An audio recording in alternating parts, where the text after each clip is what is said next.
ज्या ठिकाणी महाराष्ट्र राज्याचे उपमुख्यमंत्री आदरणीय अजितदादा यांचं अपघाती निधन झाल्याबद्दल मी सुरुवातीला त्यांना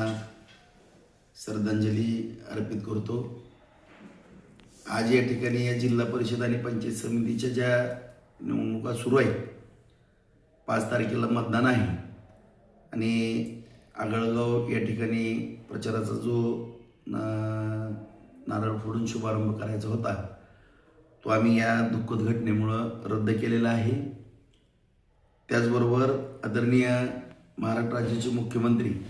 देवेंद्र फडणवीस साहेब यांचीही 31 तारखेला जी सभा जुना गांधी पुतळा या ठिकाणी होणार होती ती सुद्धा आदरणीय देवेंद्र फडणवीस साहेब यांनी रद्द केलेली आहे। आणि या सर्व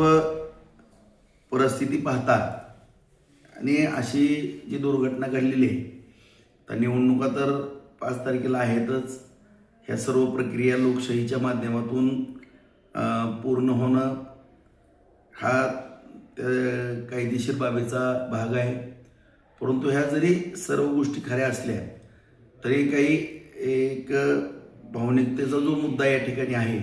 आदरणीय दादांनी केलेलं या राज्यासाठी काम आणि या सर्व गोष्टीचा विचार करता माझे सर्व बार्शी तालुक्यातील भारतीय जनता पार्टीच्या सर्व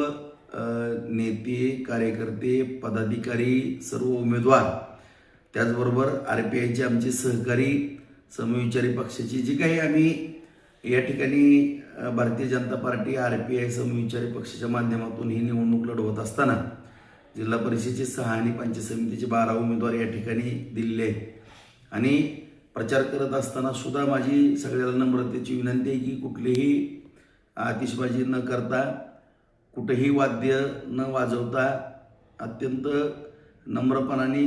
प्रत्येक गावामध्ये जाऊन आपापल्या परीनं बैठक घ्या, भेटी घ्या आणि त्या पद्धतीने कुठेही कुणाच्या भावना दुखवतील किंवा हे सर्व काही प्रक्रिया ज्या आहेत या प्रक्रियेचं तंतोतंत पालन करून कुठलाही वापव न करता अत्यंत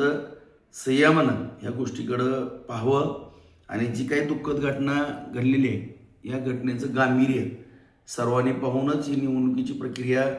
पूर्ण करावी। आता वास्तविक पाहता तशा निवडणुका पुढं जाव्या अशी माझ्यासारख्या कार्यकर्त्याची भावना आहे। परंतु शेवटी हा कायदेशीर प्रक्रियेचा भाग आहे। मी जरी म्हणलं तरी ह्याला काही महत्त्व राहणार नाही, परंतु काही मंडळी सर्वोच्च न्यायालयामध्ये गेल्याची समजते। जर अशा पद्धतीचा निर्णय जर झाला तर तो निर्णय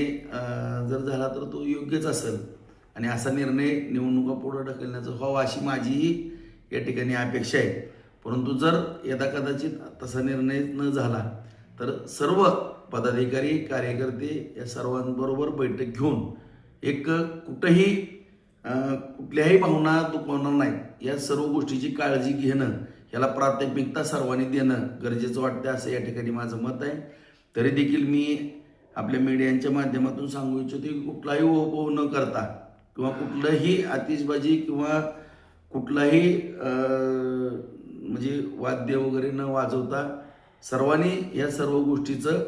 या घडलेल्या घटनेचं गांभीर्य लक्षात घेऊनच आपापली कृती करावी अशी या ठिकाणी माझी नम्रपणे सर्वांना विनंती।